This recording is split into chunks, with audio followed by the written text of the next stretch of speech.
Listen to Speaker of the House, Mike Johnson. Tonight, in bipartisan fashion, with overwhelming majority of votes, we passed the American Relief Act of 2025. This is a very important piece of legislation. It funds the government, of course, until March of 2025. That was a big priority for us. This is America First legislation because it allows us to be set up to deliver for the American people.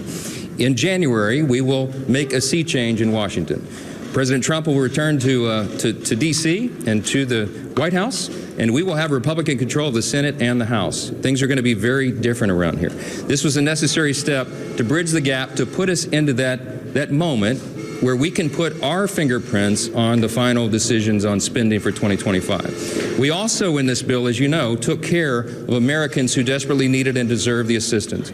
We had a record hurricane season. Hurricanes Helene and Milton in particular did dramatic damage across at least 6 states. The Carolinas, Virginia, from Florida, Tennessee, all the way through. And they have been waiting for the federal government to assist. We did that tonight in this bill. We also took care of our farmers, many of whom are on the brink of collapse because of Bidenomics, frankly, because the inflationary cost of their inputs and the inability they have right now to get loans from the banks and the lenders to put their crops in the ground, to put the seeds in the ground in the spring. So we had to take care of that, and we did. We are excited about this outcome tonight. We're grateful that everyone stood together to do the right thing. And having gotten this done now as the last order of business for the year, we are set up for a big and important new start in January. We can't wait to get to that point. All right, guys, so we got to follow up on this government shutdown situation because, surprise, surprise, surprise, another government shutdown has been aborted, which is what basically always happens, okay? The politicians love using these budget deadlines, these government shutdown deadlines in order to basically hold the American people hostage for their pet projects, okay? Where instead of focusing on, I don't know, just funding the government, actually balancing the budget, no. They tried to stuff a whole bunch of pork and unnecessary spending into the so-called continuing resolutions right before the holidays and then force their colleagues to vote yes on a bill that they had no time whatsoever to read, okay? And that's essentially what they tried to do before the holidays this time around. But Elon Musk, President Trump, and Vivek Ramaswamy stepped up and said, no, we're not doing that this time around, okay? No, we're not going to try to cram through a 1,000 plus page bill that nobody read with a bunch of Democrat Party add-ons, like, for example, pay raises for the politicians. We're not going to allow this time around, okay? And that essentially put a fire under Mike Johnson's butt, and he trimmed down the bill to about 100 plus pages, right? And last night, the Democrats, along with a few Republicans, decided that they would vote against that piece of legislation, the trim down continuing resolution, because it did not have all of the Democrat Party bells and whistles, aka unnecessary spending that they wanted. So fast forward to today, the politicians had until midnight to get something passed, to agree on something. And that is when all hell broke loose, because the Democrats started to come out here and to essentially blame Elon Musk for a potential government shutdown, blaming President Trump as well too. And they just started saying all types of crazy stuff, like, for example, that Elon Musk was holding up funding for childhood cancer research because there was $100+ million that the Democrats tried to stuff in the continuing resolution for childhood cancer research that, again, by the way, doesn't have anything to do with the government staying open. Now, all of a sudden, we have an outside influence who believes, I think he is president, and that's President Musk, who has not elected, has no authority, and trying to really upend what the services are to the American people. But we actually are now getting our first taste, this is it, live and in living color, about what it means to have this Doge right out here and what that's going to mean. And that's where Elon Musk's fingerprints are all over this. Because, for example, what this bill says is, oh, let's get rid of funding for research on pediatric cancer. Let's get rid of funding for research on early detection of cervical cancer and breast cancer. Let's get rid of funding for research on children with Down syndrome and on sickle cell anemia. Let's get rid of those things so that we can make way for tax cuts for billionaires. That is Elon Musk's notion of efficiency. It is. Yeah, so you've seen that, you heard that. Now, this is just another classic example of how progressives and Democrats like to play on people's heartstrings and their emotions in order to justify unnecessary spending, because that funding for cancer research that Elizabeth Warren is talking about and all the Democrats boohoo whine and crying about, it's funny because the House, led by Republicans, passed this bill to fund cancer research for children back in March. That bill currently is sitting on Chuck Schumer's desk. He refuses to put it on the floor for a vote. So if you want to talk about the party that's actually holding up funding for children and their cancer research, that actually is the Democrat Party. In fact, the Democrat Party, they're so cynical when it comes to playing political games with the lives of children, with the lives of people, is that Chuck Schumer had no logical reason to hold up that bill in the Senate unless he knew he could use it as a bargaining chip against Republicans in the future when it comes to trying to stuff it in this continuing resolution, right? And if Republicans come out and say, no, we don't need this, or that this is something that shouldn't be in a continuing resolution because it should be, right? It's something that should be voted on individually, like all of these spending measures should be voted on individually. They come out and say, oh, see, Republicans want to kill kids. They want children with cancer to die, right? That is the Democrat Party playbook, okay? Do you guys understand how they play these political games? Okay? So that's what's going on here. So any Democrat that comes out and talks about how Elon Musk is stopping cancer research for children, no, they actually need to point the finger at Democrats, at Chuck Schumer, who could have put this bill on the floor in the Senate to vote a long time ago, and Biden could have signed it. But again, they chose not to for political reasons, okay? So that they can use it against Republicans in the future. So that being said, we're currently at the third try, right? The third continuing resolution was put on the floor for a vote in the House, and this time Democrats folded. They folded, and now they decided to pass this bill, okay, in order to avoid a government shutdown that I believe they would have been blamed for, right? So without further ado, let's get into it. The U.S. House of Representatives appears to be on the verge of approving a bill to avert a federal government shutdown. The pared-down plan winning support from both Democrats and Republicans after Donald Trump set off a scramble here in Washington when he tanked a previously negotiated bipartisan deal. Let's get right to our chief congressional correspondent, Manu Raju. You know what I hate about the news coverage nowadays when it comes to these bipartisan deals? They pretend as if bipartisan equals good, right? Bipartisan does not equal good. Just like good governing does not equal spending more money, right? Again, those are the things that really piss me off. It just annoys me because the media pretends that good governing is spending as much money as possible, throwing money at things that we honestly should be throwing money at, and then the money gets wasted. And I would just point out, Jay, because a lot of the focus has been on obviously President Trump weighing in. And he rightly should weigh in. But where is Joe Biden? He's the sitting president of the United States. Nobody has heard a word from Joe Biden or the White House, and we're 8 hours away from a government shutdown. This is why Washington is so broken. You talk about the fact that we got to this point of a government shutdown. Go down the hall in the Senate. Chuck Schumer passed exactly 0 appropriations bills through the Senate floor this year. 0. So there is a lot of work ahead of us. Yeah, it's but interesting. We cannot shut the government down at this moment. I certainly understand what you're saying, but at the same time, with all due respect, sir, you're going after the top Democrat in the Senate and a lame duck Democratic president. Your conference, the House Republican Conference, we go through this every single time Republicans control the House. You guys can't pass legislation. You can't govern.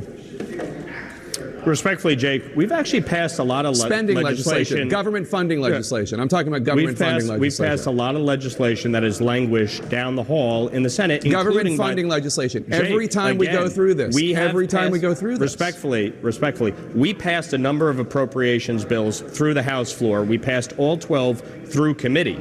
We couldn't even get to a conference committee because Chuck Schumer and Senate Democrats, again, passed exactly 0 bills. So, yes, I get the frustration. I'm as frustrated as anybody. We have a tight majority in the House right now. We are currently still in a divided government. Yeah. Senate Democrats are in control in the Senate, and Joe Biden is in control of the White House. Yeah, so I want you guys to understand.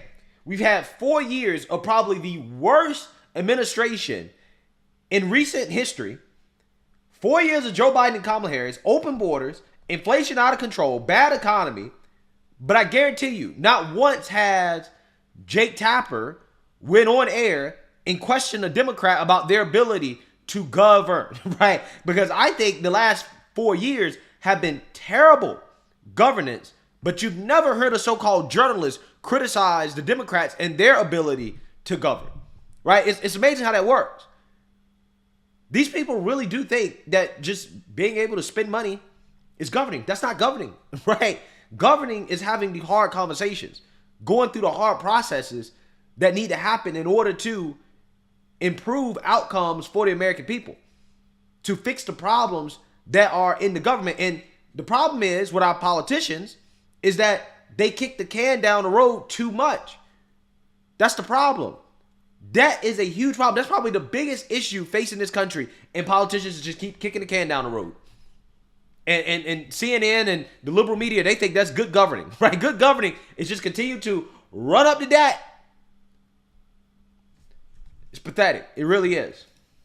Was up on Capitol Hill. Manu, update our viewers on the very latest. Yeah, this is on the verge of passing, Wolf, averting a scare at the last minute. A government shutdown just on the horizon in a matter of hours. But now the House is poised to pass this bill well over the threshold, the 2/3 majority needed to pass this bill that would keep the government open up until mid-March. Right now, it's a 366 to 34 vote. That's well over the 290 votes that would be needed, assuming all members are here and present. So that, and right now, it looks like it's broken down. A lot of Republicans in favor of it. Well, 170 Republicans voting in the affirmative, just 34 voting against it. And the Democrats, more Democrats have supported this. In fact, 196 Democrats. There's not a single Democratic no vote. Now, this came all after a scare over the last several days, and then the aftermath of Donald Trump intervening late and scuttling a separate bipartisan deal that had been reached. It appeared to be on a glide path to becoming law. Trump demanding major changes, including an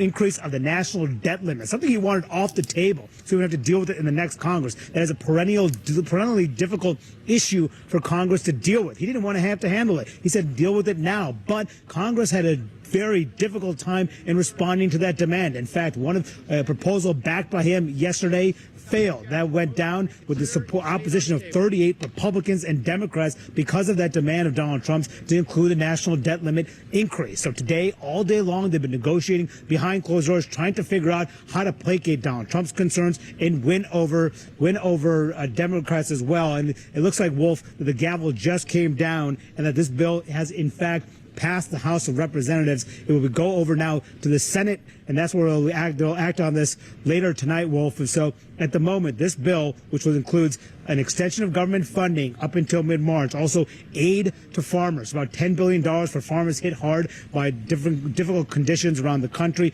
and $100 billion or so for communities ravaged by natural disasters, all part of this bill. But that issue of the national debt limit was taken out of this bill and sent to deal with in the next Congress, putting that on Donald Trump's plate and really defying Donald Trump's public demands over that issue over the last several days. But see, Trump simply did not have the votes. The final vote, Wolf, was 366 to 34, passing this bill out of the House of Representatives just moments ago. 34 Republicans voted against it, and 1 Democrat voted present. The rest of the Democrats voted for it. So an overwhelming vote in the House of Representatives just hours before the shutdown deadline, and now on to the Senate, which will expect it to give overwhelming passage later tonight, Wolf. Yeah, So you seen that, you heard that. Now, a lot of you guys are probably wondering, is this good or bad, right? Is this a W? Is this an L? What's going on here? Well, I'll tell you guys what I think. I don't think it's a W, and I don't think it's an L. Why do I say that? Well, one is because I think that trimming this bill down from 1,000+ pages of pork to 118 pages of acceptable pork that should have been voted on individually, I think is a small W, right? It's not a big W, but it's a small W, okay? They took out a whole bunch of unnecessary stuff, and they kept the stuff in there that, quite honestly, again, they should have passed a long time ago, but they again do this because they love putting on this show, okay, before government shutdown. Like, for example, when it comes to the disaster relief for hurricane victims, should have been passed a long time ago. Should have been passed a long time ago. When it comes to the aid for farmers, should have been passed a long time ago. Most importantly, these things should have been voted on as individual budget items. But instead, they got stuffed into this more slimmed down version of the continuing resolution. Now, I think that this is an L in the sense that, one, again, these things weren't voted on individually, first and foremost. But also on top of that, Trump wanted to increase the debt limit for 2 years. Now, some people may find that to be controversial, that Trump was asking for the debt limit to be increased.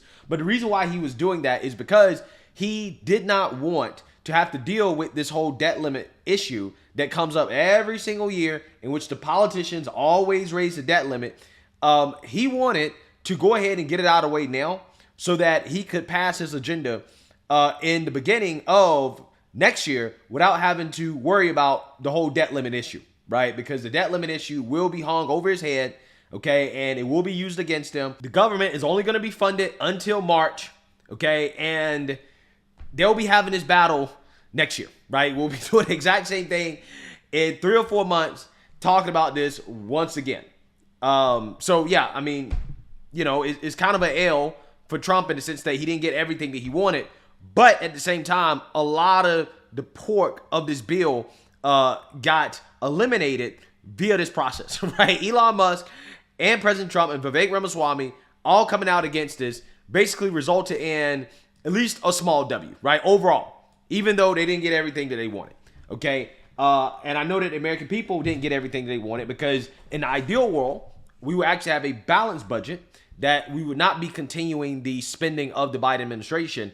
But hey, Mike Johnson is the Speaker of the House. The Republicans have a very slim control of the House. They do not have control of the Senate, and they do not have control of the White House. I personally would have just let the shutdown happen and blame the Democrats and said, listen, we got to do it the right way. If you don't want to do it the right way, then you are responsible for the government shutting down. If you want to keep the government open, then we have to vote on each individual thing by itself, right? And if you got to stay a few days extra in order to get that done, who cares, right? I'm so sick and tired of these politicians who are always on vacation, by the way. I mean, they was on a long vacation back in August, right? Back in August on a long vacation. These politicians think their vacations are more important than doing their damn jobs, right? This is what they believe. These people take so many vacations throughout the year, and then they turn around and they do stuff at the last minute. And it's like, well, why are you vacationing so long earlier this year if you knew that you had to work on the budget? You knew you had to work on funding the government for next year. Why did you wait till the last minute? This type of stuff pisses people off. It's because they want to do things in the least transparent way possible. That's how these politicians work. They play games with the lives of the American people. So, with that being said, Elon Musk, he is happy about this because, hey, it's better than the original proposal, right? But obviously, we didn't get everything that we wanted. However, it is a step in the right direction. Okay, it's a step in the right direction. And hopefully, we can continue to flex our power as the people going into next year. I believe the Democrats folded because they did not want to be blamed for a government shutdown. This was essentially a package they could not say no to. If they would have said no to this, they definitely would have took the blame for the shutdown, right? Especially considering how the American people saw all the pork that they wanted to spend money on, right? Like, you're not going to win that battle, right? If somebody's saying, no, we should not be spending money on unnecessary stuff, and you insist that we do so, or you want to shut down the government, that's not an argument that the Democrats are going to win. And they knew this. This is why they end up voting for it, right? So ultimately, at the end of the day, every everybody didn't get what they wanted, right? But it is better than we were just a couple days ago. So let me know what you guys think. Make sure you like, comment, and subscribe. Most importantly, share a Black conservative perspective. Peace.